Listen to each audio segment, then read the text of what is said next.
ഇപ്പൊ ഇത്ര തൊഴിലാളികൾ നിങ്ങൾക്ക് കീഴിൽ വർക്ക് ചെയ്യുന്നു? 9 ആളുണ്ട്. 9 പേരുണ്ട്. 9 പേരും 9 കുടുംബവും കഴിഞ്ഞു പോകുന്നുണ്ട്. അവർക്ക് അതിനനുസരിച്ചുള്ള കാര്യമായിട്ടുള്ള നമ്മളൊരു സ്ഥാപനത്തിൽ ജോലി, നല്ലൊരു പേരുള്ള സ്ഥാപനത്തിൽ ജോലി ചെയ്തിട്ട് അവിടെയുള്ള അതേ രീതിയിൽ നമ്മൾ എല്ലാ കാര്യങ്ങളും ചെയ്യുന്നുണ്ട്. ഇനി അല്പം ഈ മറ്റ് സാഹചര്യങ്ങളെ കുറിച്ച് ഒന്ന് ചോദിച്ചോട്ടെ. അതായത് പുറത്ത് ഇപ്പൊ തന്നെ രാവിലെ തന്നെ നമ്മുടെ ചെന്നൈയിൽ വെച്ചുള്ള ഒരു ഇന്റർവ്യൂ ആണ്. അപ്പൊ ഈ ഇങ്ങനെയൊക്കെ പുറത്തൊക്കെ പോകുമ്പോൾ പലരോടും ഞങ്ങൾ ചോദിക്കും, നിങ്ങൾ ഇത്രയും ഒരുപാട് വലിയ മികച്ച സ്ഥാപനം ഈ നാട്ടിൽ നടന്നു, നിങ്ങൾ എന്തേ കേരളത്തിൽ വരുന്നില്ല? അപ്പൊ അയ്യോ കേരളത്തിലോട്ട് ഞങ്ങളില്ല, അയ്യോ പ്രദീപേ അത് വേണ്ട, ഇങ്ങനെ കേട്ടോ. ആ ഒരു പേടിയുടെ കാരണം എന്താണ്? നിങ്ങളാണ് ഈ നാട്ടിൽ തന്നെ ഇതാ വളരെ ഇൻവെസ്റ്റ് ചെയ്ത് മുന്നേറുന്നു, എന്താണ് അങ്ങനെയുള്ള ഒരു ഈ ഇൻവെസ്റ്റർമാർ കേരളത്തിലേക്ക് അടുക്കാത്ത? നമ്മളത് ഇൻവെസ്റ്റർ ആകുന്നില്ല ഒരിക്കലും. നമ്മള് ഇൻവെസ്റ്റ് ചെയ്യുന്നു, അതേസമയം ജോലിയും ചെയ്യുന്നു. നമ്മളെ സംബന്ധിച്ചോളം അത്തരം പ്രശ്നങ്ങളെ ഒതുക്കുന്നില്ല. നമ്മൾ ജീവനക്കാർക്ക് തൃപ്തിയായ സാലറി കൊടുത്ത് തൃപ്തിയായ കാര്യങ്ങൾ നടത്തുന്നുണ്ട്. അതുകൊണ്ട് ജീവനക്കാരുടെ സഹായം നമുക്ക് നന്നായി കിട്ടുന്നുണ്ട്. ഞങ്ങളെ സംബന്ധിച്ചോളം അങ്ങനെ ഒരു ബുദ്ധിമുട്ട് ഉണ്ടായിട്ടില്ല. 10 വർഷമായി സ്ഥാപനം നടത്തിയിട്ട് ഒരു ജീവനക്കാരൻ ഇന്ന കാര്യം നടത്തി തന്നിട്ടില്ല ഇതുവരെ പറഞ്ഞിട്ടില്ല.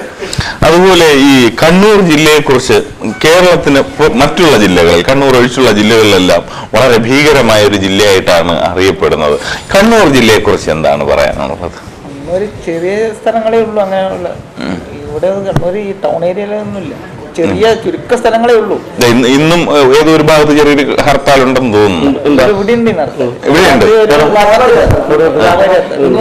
എല്ലാ ഹർത്താലുകളും ബിസിനസിനെ ബാധിക്കുന്നില്ല അല്ലേ? ഇല്ല. രാഷ്ട്രീയ ഹർത്താൽ മാത്രമേ അത് അല്ലാതെ ഭയം കൊണ്ട് അടച്ചു പോകുന്നതാണ്. ഭയം ഭീഷണി കാര്യങ്ങളും കുറവാണ്. ഭയന്ന് ഹർത്താൽ ആഘോഷിക്കും. വീട്ടിലിരുന്ന് ഹർത്താൽ പ്രഖ്യാപിച്ച് കഴിഞ്ഞാൽ ആഘോഷിക്കും. അല്ലാതെ ഹർത്താലോട് പിന്നെ പ്രഖ്യാപിച്ചിട്ടല്ല, ഒരു ലീവ് ആഘോഷിക്കും. അതുപോലെ എത്ര വാഹനങ്ങളുടെ അല്ലാതെ മറ്റ് ഏതെങ്കിലും തരത്തിലുള്ള എഞ്ചിനുകൾ ഇവിടെ സർവീസ് ചെയ്യുന്നുണ്ടോ? സ്റ്റേഷനറി എഞ്ചിൻ,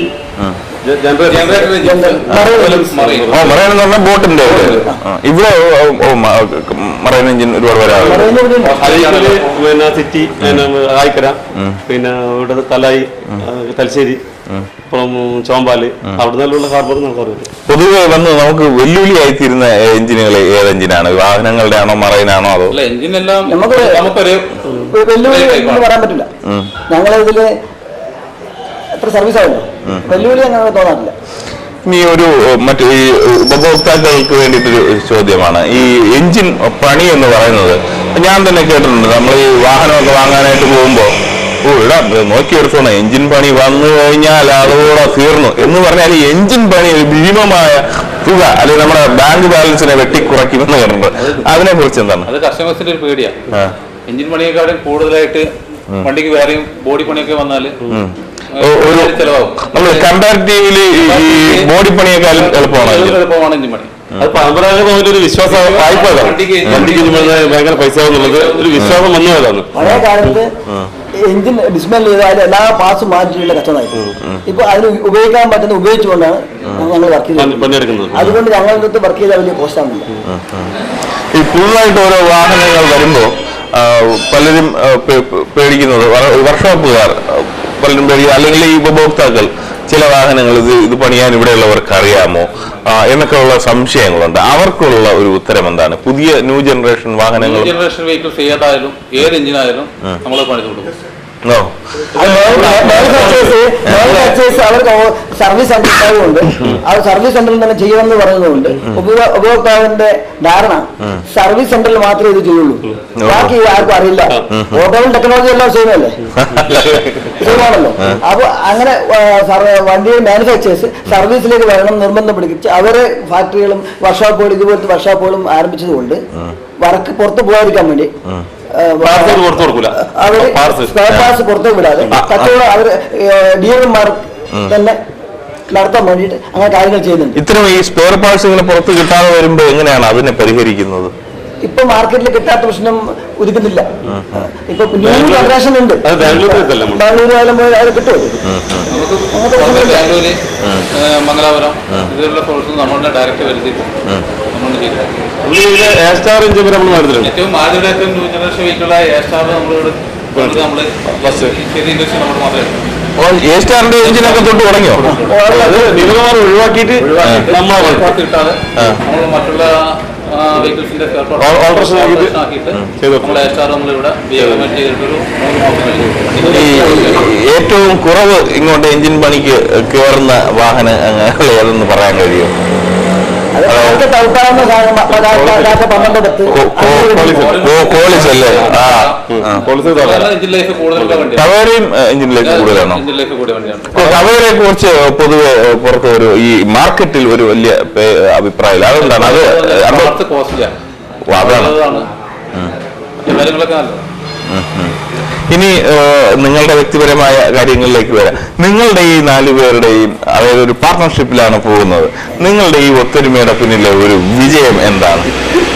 നിങ്ങളുടെ ഈ ഇങ്ങനെ പോകാനുള്ള ആ ഒരു അതിന്റെ പിന്നിലെ രഹസ്യം എന്താണ്? ഞങ്ങളൊരു കുടുംബം പോലെ ജീവിച്ചതാണ്. ഒരു കുടുംബം പോലെ ജീവിച്ചതാണ് വേറെ സ്ഥാപനത്തിൽ.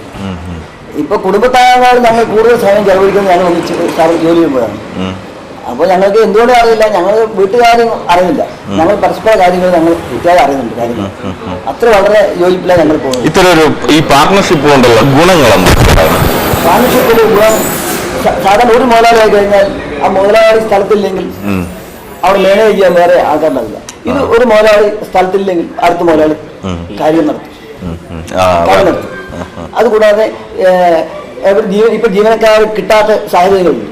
ജീവനക്കാർ കിട്ടാത്ത സാഹചര്യം ഈ മേഖലകളിൽ കരി പ്രകടനം മറ്റും ജീവനക്കാർ പുതിയ ആൾക്കാർ ഈ വരുന്നില്ല. അതുകൊണ്ട് ജോലിക്കാരെ കിട്ടാനില്ല. ജോലിക്കാർ കിട്ടാതിരിക്കുമ്പോൾ ഞങ്ങൾ partners automobile diploma, mechanic engineering ജനിക്കുമ്പോഴേ SSC കഴിഞ്ഞ ഉടനെ ഈ മിഷൻ ഷോപ്പിലെ ജോലി ചെയ്ത് പരിചയമുള്ള ആൾക്കാർ, അങ്ങനെ പലവിധം ആൾക്കാർ ഇവിടെ ഉണ്ടായതുകൊണ്ട് ഞങ്ങൾക്ക് ജീവനക്കാർ മതിയായത് ഇല്ലെങ്കിലും ഞങ്ങൾ തന്നെ എഞ്ചിൻ റീബിൽഡ് ചെയ്ത് കൊടുക്കും. ഞങ്ങൾക്ക് ആരും ആശ്രയിക്കേണ്ട ആവശ്യം വരുന്നില്ല. ഞങ്ങൾ പാർട്ട്നേഴ്സിനെ എല്ലാം ചെയ്യാൻ അറിയാം. ഇടയ്ക്കിടയ്ക്ക് തൊഴിലാളികളുടെ കുപ്പായം അണിയാറുണ്ടോ? ഇടക്കിടക്കുള്ള ദിവസമായി അല്ല, പണ്ട് വരവേൽപ്പ് എന്ന് പറയുന്ന ഒരു സിനിമയിൽ മോഹൻലാൽ ഒരു ബസ് വാങ്ങി അദ്ദേഹം അതിലൊരു തൊഴിലാളിയാവുകയും ചെയ്യുന്നപ്പോഴേക്കും പിന്നെ ഒരു പച്ചായ ഒരു കഥയായിരുന്നു അതിൽ കാണിക്കും. അത് തൊഴിലാളിയുടെ കുപ്പായമിട്ട ഒരു മോഹൻലാലിയാണ്. അങ്ങനെയുള്ള പേരുദോഷം നിങ്ങൾ കേട്ടിട്ടുണ്ടോ? ഇങ്ങനത്തെ ഈ കുപ്പായ ഒരു പരിപാടി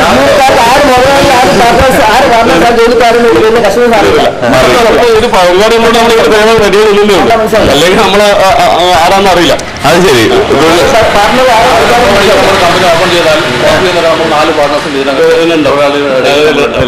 അവരൊക്കെ ഒപ്പം തന്നെ എല്ലാവരും അങ്ങോട്ടും ഇങ്ങോട്ടും അങ്ങനെ ഒരു വ്യത്യാസം ഇല്ല. അങ്ങനെ നമ്മൾ ജോലിയിൽ അങ്ങനെ കാണുന്നില്ല. അവർക്ക് ഇങ്ങോട്ടും ഇല്ല, നമുക്ക് അങ്ങോട്ടും.